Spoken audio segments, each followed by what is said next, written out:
Warburg effect and chemical reactions of lactic acid. When cancer cells ferment glucose, they mainly produce lactate or lactic acid as a waste product. This process is known as the Warburg effect, after the German physiologist Otto Warburg, who discovered that cancer cells produce lactate even in the presence of oxygen. Lactate is not only a waste product, but it can also accelerate tumor growth, promote angiogenesis, formation of new blood vessels, and facilitate metastasis.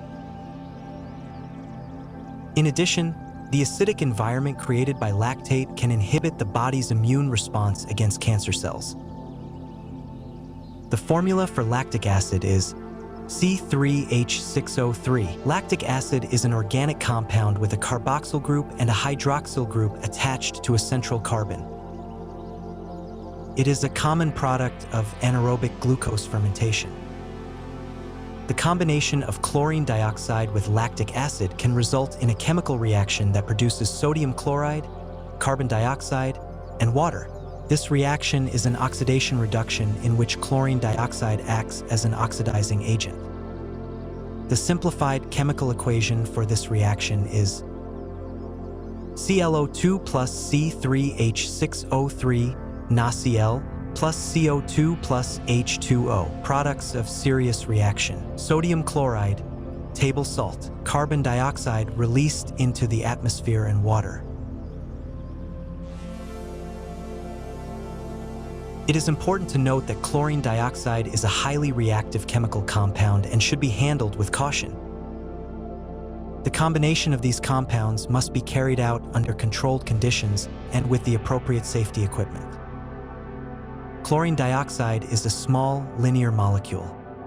The bond length between the chlorine atom and each of the oxygen atoms is about 1.47 angstroms, which is equivalent to 0.147 nanometers.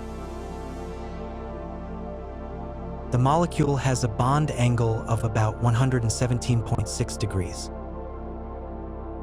These dimensions are typical for such a molecule and reflect its chemical structure and physical properties.